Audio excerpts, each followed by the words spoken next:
Welcome back to the Deep Dive. I want you to take a second and just look at the calendar. Today is February 6, 2026. Right. Now, if you open up your news feed or check the concert listings for the biggest stadiums in the world, you're going to see a name that, by all rights, shouldn't still be there. It honestly defies the laws of physics, medicine, and probably gravity. We were talking about Guns N' Roses. And the reason we're doing this today is that they aren't just a nostalgia act playing casinos. No, not at all. They're active. They have a massive 2026 world tour booked. They have 2 new songs, Nothing and Atlas, which are slated to drop in just a couple of months. And that context is so important because if you were a betting person in, say, 1987 or 1994 or even 2002... Let's forget about it. And you put money on Guns N' Roses being a functioning corporate touring entity in the year 2026, you would have been laughed out of the room. You would have been institutionalized. Exactly. I mean, this is a band that was branded the most dangerous band in the world. And usually when you hear that marketing tag, it's hype. It's just PR. It's a PR team trying to make a boy band look edgy. With Guns N' Roses, the danger was a liability. It was the defining feature of their entire existence. So that is our mission for this deep dive. We aren't just going to recite a biography. We're going to try and unpack the chemistry of this specific group of people. How did a band formed from the absolute grit and, frankly, the squalor of the LA club scene become a global phenomena, then completely implode under the weight of its own excess, and then somehow find a way to glue the pieces back together? It's a story of survival, really. We've combed through the biographies, the tour writers, which are legendary in themselves. Oh, I bet. The court documents, the studio logs. And what you find is that this isn't just a story about sex, drugs, and rock and roll, though there's plenty of that. A lot of that. It's a story about volatility. Pure, uncut volatility. We have so much to get through. We're going to talk about the Hell Tour, where they essentially became hobo musicians. It's a truly defining moment. We're going to talk about an album that cost $14 million to produce. And, of course, we have to talk about the riots. You cannot tell the story of Guns N' Roses without the riots. The two are, I mean, they're inextricably linked. So let's not get ahead of ourselves. Let's go back to the dirt. Let's go back to 1985, Los Angeles. The Sunset Strip. Paint the picture for us. What does it look like? What does it smell like? It smells like hairspray and cheap whiskey. You have to understand the moment. 1985 is this transition period, the glam metal scene, the Mötley Crues, the Poisons. It's exploding. Right. The Sunset Strip is the center of the universe for that sound. It is. And it's very polished, very colorful. Spandex, makeup, big hair. But underneath all that, there's this desire for something grittier, something more real. And floating in this ecosystem, you have these 2 struggling bands, Hollywood Rose and LA Guns. Right. And the names are obviously the key here. In Hollywood Rose, you had a singer named Axl Rose and a guitarist named Izzy Stradlin. The core songwriting duo, really. Absolutely. And in LA Guns, you had a guitarist named Tracy Guns. And the scene was incredibly incestuous. I mean, musicians were swapping bands, sleeping on each other's floors, stealing each other's gear. It was a community born out of pure desperation. So in March 1985, they decide to merge these 2 entities. And the naming process wasn't exactly a high-level corporate branding strategy session. No, not at all. They literally just mashed the names together. LA Guns plus Hollywood Rose equals Guns N' Roses. It's functional. It works. I was looking through the notes, and they didn't land on that immediately. There were some rejected names that are, frankly, hilarious. Oh, they are terrible. Just awful. They considered Heads of Amazon. Which sounds like a bad prog rock band from the 70s. Or an online retailer from the future. But the other one, and I still can't believe they seriously considered this, was AIDS. AIDS. Yes. Can you imagine the announcer? Ladies and gentlemen, please welcome to the stage, AIDS. It just shows you the headspace they were in. They wanted to shock people from day one. They wanted to be provocative. They wanted to be shocking from the jump. But thankfully, sanity prevailed, and they went with Guns N' Roses. Okay, so the lineup at this exact moment, March 1985. It isn't the classic 5 yet, is it? No, and this is crucial. The chemistry wasn't instant. Tracy Guns, the guy who gave the band half its name, actually leaves pretty quickly. He gets into an argument with Axl. Which, spoiler alert, is going to be a recurring theme in this story. Yeah. Arguments with Axl. A very common theme, yes. So Tracy leaves, and that opens the door for a guy named Saul Hudson, better known to the world as Slash. The man in the top hat. Exactly. Now, Slash had been in a band called Road Crew with 2 other guys who would eventually join the circus, Duff McKagan and Steven Adler. So it's like a puzzle snapping together piece by piece. It really is. Duff comes in and replaces Ole Beach on bass. Steven Adler eventually replaces Rob Gardner on drums. And suddenly, on June 4th, 1985, you have the lineup. Axl, Slash, Izzy, Duff, and Steven. And that's the magic combination. And I want to pause here because we really need to explain why this worked. On paper, these 5 guys shouldn't make sense together at all. Right, because they aren't all just straight-up metal guys. Far from it. This is where the magic happens. Let's look at Slash. He isn't a shredder in the style of, say, Eddie Van Halen. He's a blues player at his core. He grew up on Aerosmith, the Stones. Exactly. Old blues records. He plays with a lot of emotion, and he tends to play a little behind the beat. It's lazy, in a good way. It's got swagger. And then you have Duff McKagan on bass. Duff is a punk rocker, 100%. He's from Seattle. He idolized the Clash, the Sex Pistols, Johnny Thunders. So he plays with the pick, he plays hard, and he tends to push the beat. He's driving the car forward. So you have the guitar pulling back and the bass pushing forward. That creates an inherent tension. That's the word. It creates this push-pull dynamic that makes the music feel unstable and incredibly exciting. And then you have the secret weapon. Steven Adler on drums. I feel like Adler gets overlooked a lot because he wasn't some technical wizard. He wasn't Neil Peart. He wasn't doing complex math on the drum kit. But my God, he had swing. Okay, let's unpack that term, swing. For the listener who just taps their foot, what does that actually mean in a hard rock context? So most rock drummers in the 80s were trying to be machines. They wanted to hit the grid perfectly, very straight, very rigid, like a drum machine. Adler played with a jazz sensibility. He would hit the snare drum just a millisecond late. It gave the beat this rolling, swaggering feel. It made the music danceable. It's the reason a song like Mr. Brownstone has that groove. That groove is all Adler. It's loose, it breathes, it feels alive. So you have this volatile musical mixture, this perfect storm of personalities and influences. Yeah. And what is the first thing they decide to do? They decide to go on tour. The legendary Hell Tour.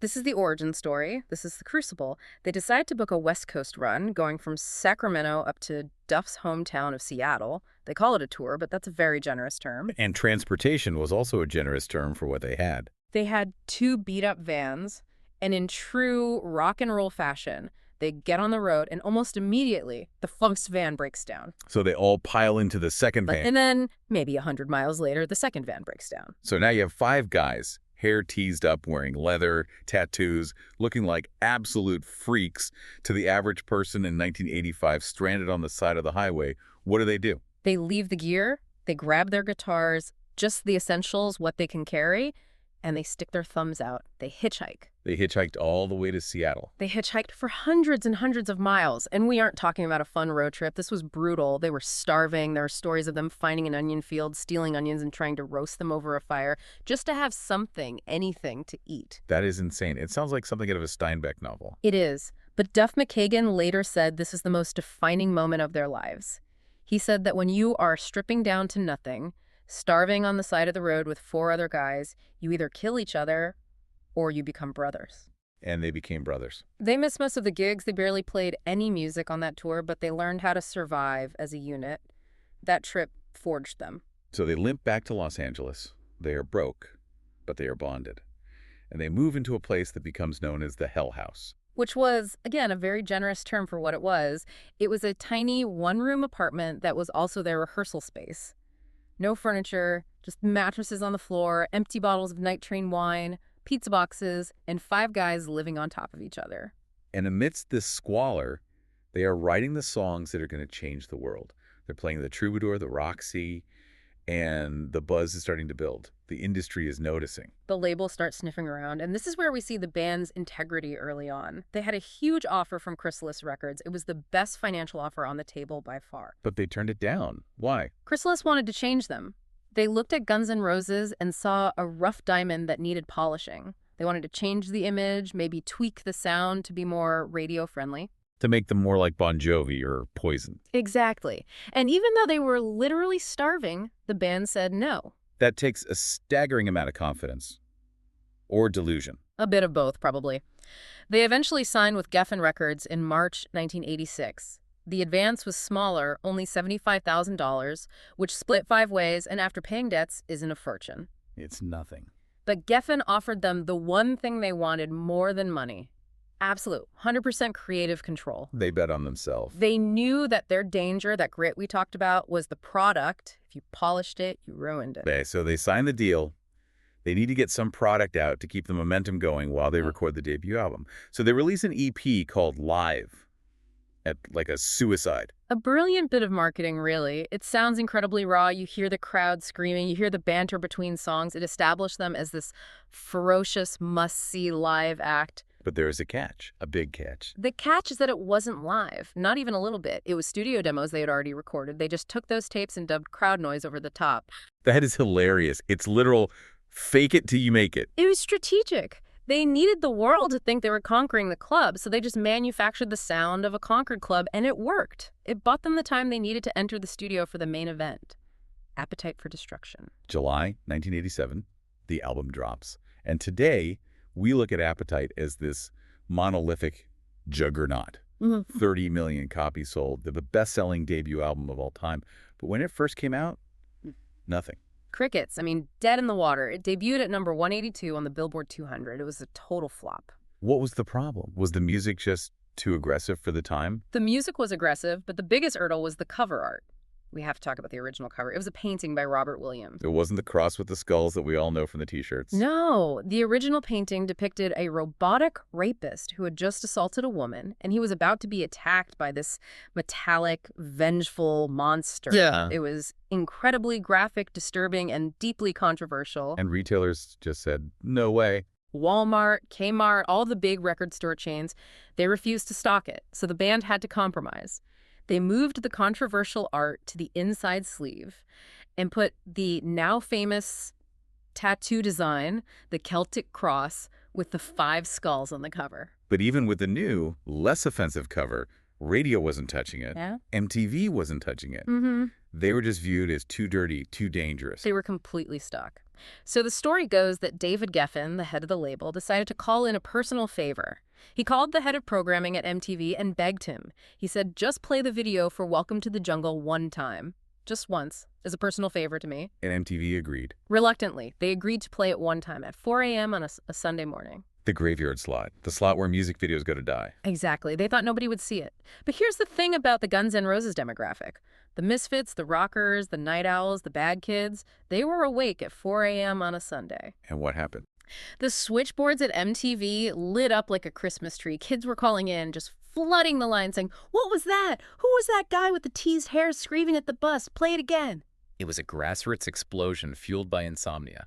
Within days, it became the most requested video on the entire channel. That's an incredible story. And that song, Welcome to the Jungle, it captures such a specific anxiety. It does. And the lyrics are basically a documentary. Axl wrote them after a specific encounter he had when he first visited New York City. This is a true story. According to Axl, yes. He was hitchhiking, got dropped off in Queens or the Bronx, and a homeless man came up to him and yelled at him. He shouted, "You know where you are. You're in the jungle, baby. You're gonna die." He literally quoted the man in the song. Verbatim. He took that pure terror of the big city, the predator versus prey dynamic, and he bottled it. He turned it into an anthem. Then, on the complete opposite end of the spectrum, you have Sweet Child of Mine. This is their biggest hit, their only #1 single in the U.S., and yet Slash hated it. He despised it. He thought it was a joke. He was sitting in a rehearsal, just goofing around, trying to play this ridiculous circus melody to annoy Steven Adler. He was making a face, playing this high-pitched, winding riff. And Axl was in the other room. Axl heard it through the wall and came running in. He said, "Hold on, what is that? That's amazing." And Slash was like, "No, it's stupid. I'm just messing around." But Axl insisted they keep playing it. And the lyrics were very personal for Axl. Yeah, it was a poem he had written for his girlfriend at the time, Erin Everly. It was vulnerable, it was sincere, and that clashed completely with Slash's tough guy, blues rock image. In fact, Slash actually tried to sabotage the song during the recording. How'd he do that? You know that guitar solo in the middle, the really dramatic soaring one? Slash recorded that in one take because he just wanted to get it over with and leave the studio. He thought, "I'll just shred over this stupid ballad and ruin it." Instead, he accidentally laid down one of the most iconic guitar solos in rock history. It's just so ironic that the song he hated the most is the one that probably bought him his house. It's always the way, isn't it? The pop hit pays the bills. So Appetite eventually goes supernova. They are the biggest band on the planet. But as their fame grows, the controversy starts to mutate. It stops being fun danger and starts becoming ugly danger. And that brings us to 1988. They released the EPGNR Lies, and we have to stop and talk about the song One in a Million. This is the elephant in the room. For listeners who don't know, this is an acoustic track where Axl uses racial slurs, homophobic slurs, and anti-immigrant rhetoric. It is shocking to listen to, even now, especially now. It was shocking then, too. It caused an absolute firestorm. Why did he write it? What was the defense? What was he thinking? Axl's defense at the time was that he was writing from a persona. He claimed he wasn't expressing his own views, but rather the viewpoint of a naive, angry white kid from Indiana who gets off a bus in downtown LA and feels threatened by the diversity and the chaos around him. So he was trying to channel a character, sort of like an Archie Bunker. That was the claim.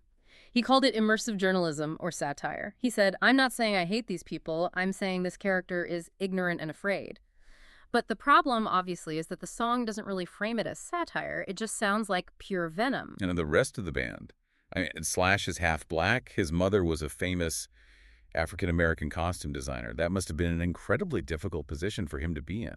It was awful for him. Slash has spoken about this in interviews. He was visibly uncomfortable. He fought against the song being on the record. He told Axl, "This is a bad idea. This is hurtful." But by this point, in 1988, the power dynamic in the band had shifted. It was becoming Axl's band. It was becoming Axl's dictatorship. If Axl wanted it on the record, it went on the record. End of discussion. And the consequences were real, weren't they? Oh, absolutely.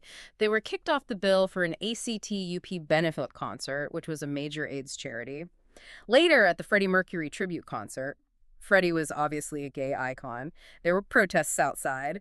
Activists wanted GNR removed from the show. It created this duality where millions of people loved the music, but the cultural baggage was becoming incredibly heavy. And that heaviness starts to crack the foundation.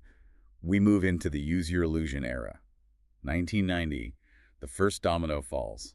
Steven Adler. This is the beginning of the end for that classic sound. Steven was struggling heavily with heroin addiction. The band was in the studio trying to record the song Civil War, which is a fantastic track. But the sessions were a complete disaster. They were a nightmare. They did nearly 30 takes of the song. Steven was so out of it, nodding off, losing focus, that he just couldn't keep time. He couldn't find that pocket, that swing we talked about. So they fired him. Mm-hmm. But the way they did it was legally very strange. It was desperate. Before they fired him, they actually made him sign a contract. The contract stated that he was still in the band, but he would be fined $2,000 every single time he used heroin. They were trying to find him into sobriety. It was a clumsy, misguided attempt to help him, I think. But obviously, addiction doesn't work like that. He couldn't stop, so he was fired, and he immediately sued them. And in comes Matt Sorum from The Cult and Dizzy Reed on keyboards. And this is where the music fundamentally changes. We talked about Adler's swing earlier, that loose, jazzy, behind-the-beat feel. Matt Sorum was a completely different drummer. He was a machine. A powerhouse. A powerhouse. Very precise, very heavy, very on the grid. He played like a metronome. So the band got tighter, but they lost the groove. That's exactly it. Izzy Stradlin said that when Adler left, the swing left the band. They transformed from a gritty street rock band into a heavy, epic stadium rock band. Which fit the ambition for Use Your Illusion. I mean, releasing 2 double albums on the same day, September 1991. Use Your Illusion, I and 2, that is pure hubris. It's never been done before or since on that scale. It was Axl attempting to be Elton John, Queen, and the Rolling Stones all at once. And commercially, it worked. They debuted at #1 and #2 on the Billboard charts. They were literally competing with themselves for the top spot. And the videos became these massive cinematic events. November Rain. The epic. It was nearly 9 minutes long. At the time, it was the longest song to ever reach the top 10, and the video cost a fortune. They built a chapel in the middle of the desert specifically so they could burn it down for a scene. You're kidding. No. They had helicopter shots, a full orchestra, a wedding, a funeral. Axl wanted to show the world that they were high art now. But while the videos were polished and cinematic, the tour, the Use Your Illusion tour, is legendary for being a traveling disaster zone. It was the Tour of Chaos. It lasted 28 months. They played 192 dates, and it was defined by 2 things: lateness and riots. We have to zoom in on St. Louis, July 1991, the Riverport riot. Walk us through this night, because it plays out like a movie scene. Okay, so the atmosphere is already tense. It's hot. The band takes the stage late, as usual. They're in the middle of playing Rocket Queen, a fan favorite. Now, Axl has a strict policy. No unauthorized filming. And you have to remember, in 1991, this means huge, bulky camcorders, not stealthy iPhones. So it's hard to miss someone filming. Right. Axl spots a guy in the front row, a biker type, holding a camera. Axl stops singing mid-lyric. He points. He yells at security, "Take that! Get that guy! Take that!" And security doesn't move. They hesitate. Maybe they didn't see who he was pointing at. Maybe they were intimidated by the biker. But that split-second hesitation was all it took. Axl snaps. He yells into the mic, "I'll take it, goddammit!" And he dives. He executes a perfect swan dive off the stage, right into the crowd. This isn't a friendly stage dive to be caught by fans. This is an attack. It's an assault. He lands on the guy. Punches are thrown. Axl grabs the camera. His security team has to literally grab him by his legs and drag him back onto the stage like a sack of potatoes. He gets back up. He's breathless. His hair is a mess. He grabs the mic. And he delivers the line that ends the night. "Well, thanks to the lame-ass security, I'm going home." He slams the microphone onto the stage. A huge boom echoes through the arena, and he storms off. And the crowd, what do? The crowd is confused at first. Slash plays a weird questioning chord on his guitar like, "Oh, what just happened?" But then the house lights come on, and 20,000 people realize they have just been ripped off. And that is a dangerous realization for a crowd to have. It turned into a war zone. They tore the seats out of the concrete floor. They smashed the PA system. They stole the band's gear. It caused millions of dollars in damage. Axl actually had a warrant out for his arrest for inciting a riot. He couldn't enter the state of Missouri for a year. They had to hide him in the tour bus while they crossed state lines. And as if that wasn't enough, you have Montreal in 1992. This is the co-headlining tour with Metallica, the biggest ticket of the decade. This should have been the greatest night in rock history, but it was cursed from the start. Metallica plays first. Their frontman, James Hetfield, accidentally walks into a pyrotechnics blast. Oh, God. He suffers second and third-degree burns all over his body. His skin is literally melting. Metallica has to stop the show immediately so he can be rushed to the hospital. So the crowd is already traumatized and restless, but they're thinking, at least we still have Guns N' Roses. And they wait. And they wait, and they wait. It takes hours for GNR to set up their stage. When they finally come out, Axl is clearly in a mood. He complains about the sound monitors. He says his throat hurts. And after a very short set, he just says goodnight and walks off. 2 headliners. Basically no show. The city of Montreal erupted. We are talking about overturned police cars, fires in the streets, looting stores. It was absolute anarchy. And amidst all of this madness, the riots, the late start times, the drugs, you have Izzy Stradlin. The quiet one. The rhythm guitarist. The soul of the band, in many ways. He was crucial to the songwriting, right? He and Axl. He was the glue. Axl was the voice, Slash was the soul, but Izzy was the architect of the songs. And Izzy had recently gotten sober. He was traveling in a separate van because he just couldn't be around the heroin and the alcohol on the main tour bus anymore. And looking at St. Louis, looking at the chaos in Europe, he just decided he was done. He looked at the circus and said, "I'm not going to die for this." He quit in November 1991. And that was the moment the band truly broke, even if they kept touring for another 2 years. Without Izzy, the balance of power shifted 100% to Axl. And that shift leads us into the slow, painful disintegration of the mid-90s. The tour finally ends in 1993. They're exhausted. They released The Spaghetti Incident, which is a covers album. It was supposed to be a fun, back-to-roots punk covers album, something to clear their heads. The title itself came from a drug lawsuit involving Steven Adler. He used to refer to his stash as spaghetti when he kept it in the fridge. Even this fun covers album managed to have a major scandal. The hidden track, "Look at Your Game, Girl." A song written by Charles Manson. The cult leader, the murderer. Axl included a cover of a Charles Manson song as an unlisted hidden track. He thought it was dark, ironic humor. He thought it was edgy. The public did not think it was funny. No, not at all. Victim rights groups were outraged. It was a PR nightmare. The label had to agree to donate all the royalties from that specific song to the son of one of Manson's victims. It was just another example of Axl's judgment drifting further and further away from reality. And the internal fracture finally snaps during the recording of Sympathy for the Devil.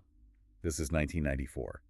A Rolling Stones cover for the Interview with the Vampire soundtrack. This is the breaking point for Slash. He goes into the studio, records his guitar parts, lays down his solo. He thinks they're done. Then, without telling Slash, Axl brings in his childhood friend, a guitarist named Paul Tobias. sometimes referred to as Paul Huge. And what does Axl have Paul do? He has Paul record his own guitar playing, doubling and playing over Slash's parts. That is the ultimate betrayal for a musician, especially a lead guitarist. It is the ultimate sign of disrespect. Slash hears the final mix and realizes his signature sound has been erased and replaced by Axl's buddy. Slash's quote about that moment was simply, "There was no democracy there." And that was it. Slash quits in October 1996. Then Matt Sorum gets fired in 1997 after getting into an argument with Axl about, you guessed it, Paul Tobias, and Duff McKagan. Poor Duff. He was the last original member standing besides Axl. And he resigns in August 1997. He had just become a father for the first time. He wanted stability. He looked at Guns N' Roses and saw nothing but chaos and Axl's whims, so he walked away. So by 1998, it's just Axl. He legally owns the name Guns N' Roses. And we enter what I like to call the wilderness years. A decade of silence, interrupted only by extreme weirdness. The revolving door of band members during this time is insane. You have Robin Fink from Nine Inch Nails, you have Tommy Stinson from The Replacements, and then you have Buckethead. We have to talk about Buckethead. Please, let's... Buckethead is a guitarist who is, by all accounts, a virtuoso. He can play anything, but his stage persona is unique. He wears a white Michael Myers-style mask, and he wears a KFC bucket on his head. A literal fast food fried chicken bucket. Yes, and sometimes orange rubber raincoats. Yeah. And he speaks through a hand puppet named Herbie. And Axl Rose, the guy who wrote Welcome to the Jungle, looked at this and said, yes, this is my new lead guitarist. It gets weirder. During the recording of the new album, Buckethead requested that a chicken coop be built for him inside the recording studio. A coop, like with wire mesh and straw and everything. Yes, a dedicated enclosed space for him to play his guitar parts in so he would feel comfortable. And Axl, because he was so deep into this project, allowed it. They built the coop. This is where the $14 million was going. Chicken coops in the studio. Exactly. This brings us to Chinese Democracy, the album, the myth. It took over a decade to make. It reportedly cost somewhere between $13 and $14 million. The most expensive rock album ever produced. It became a running joke in the music industry. Axl was hiring and firing producers like he was changing socks. He was renting out major recording studios for $2,000 a day and then just not showing up for weeks on end. And the world started to mock them. Do you remember the Dr. Pepper bet? Oh, I do. This was the peak of the absurdity. In 2008, the soda company Dr. Pepper put out a press release. They promised that if Chinese Democracy actually dropped before the end of that year, they would give a free can of soda to everyone in America. Everyone in America, except Slash and Buckethead.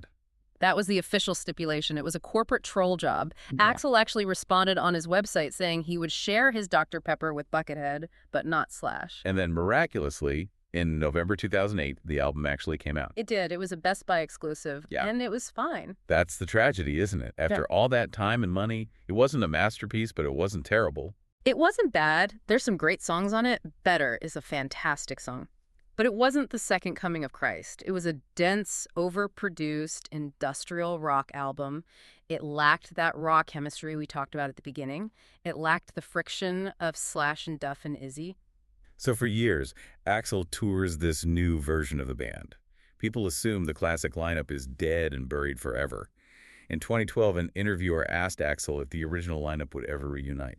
Do you remember what he said? Oh, vividly. He said, not in this lifetime. Not in this lifetime. Which brings us to 2016. The impossible happens. Money has a way of healing wounds, or at least bandaging them for a very lucrative tour. Slash and Duff officially rejoined the band. It was the reunion nobody thought they would ever see.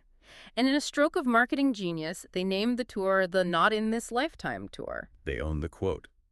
Leaned right into it. And the revenue. My God. It became the second or third highest grossing tour of all time. We are talking over $580 million.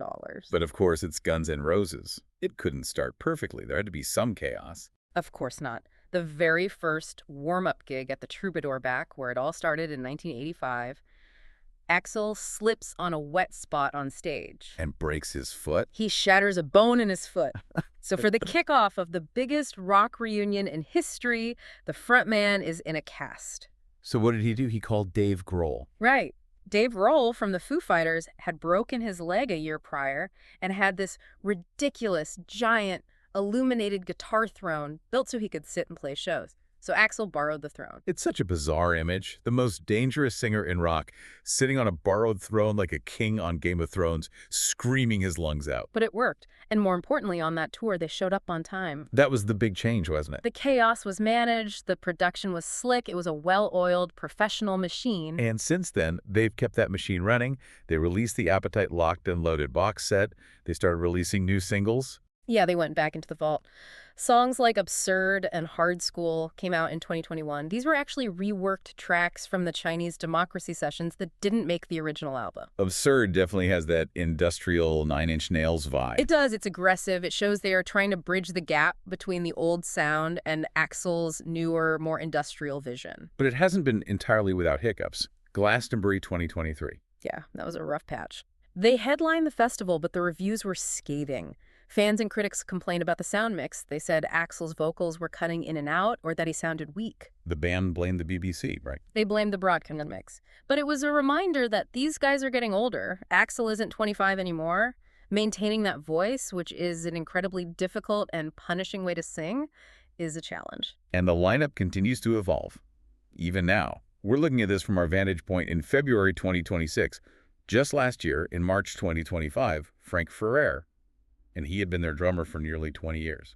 And Isaac Carpenter joined, so they're still injecting new blood into the rhythm section. They aren't afraid to make changes to keep the engine running smoothly. And looking at the calendar right now, February 6, 2026, they are fully operational. Yeah. They did the tour with the incredibly long name last year. Because What You Want and What You Get are two completely different things tour. That is a classic Axl title right there. And now, a 2026 world tour is on the books. And we're waiting for Nothing and Atlas, these two new songs. It proves that they aren't just a museum piece. They are still creating, still moving forward. So let's wrap this up. What does this all mean? When you look at the 100 million records sold, the Rock and Roll Hall of Fame induction, which, strictly speaking, Axl refused to attend. Oh, he famously sent a letter declining the induction and banning them from using his likeness. The crowd actually booed his name during the ceremony. He is consistent. I will give him that. He is. But when you look at the whole journey, from eating onions on the side of the road on the Hell Tour, to sharing a single room in the Hell House, to selling out stadiums in 2026, what is the legacy? It's the survivor spirit, but more than that, it's the power of tension. Guns N' Roses was never about harmony. It was about conflict. The friction between Axl and Slash, between the punk attitude and the piano ballads, between the street and the stadium, that friction created the sparks. And Now they seem to have professionalized the friction. They are a massive, smooth-running corporate touring machine. Slash and Duff were back. The checks are clearing. But the question remains, have they tamed the jungle? Or is the danger just sleeping? Yeah, it is the question. Yeah. The multi-million-dollar question. Because with this band, even in 2026, you always get the sense that the wheels could come off at any moment. And let's be honest, that is why we still buy the tickets. We want to see if the car crashes. Well, if you haven't listened to Appetite for Destruction in a while, I encourage you to go back and do it. But don't just put it on in the background. Listen with fresh ears. Listen for the hunger. Listen for the desperation. Because that is where it all started. Absolutely. The DNA is all in that first record. Thanks for diving in with us. We'll catch you on the next one. See you then.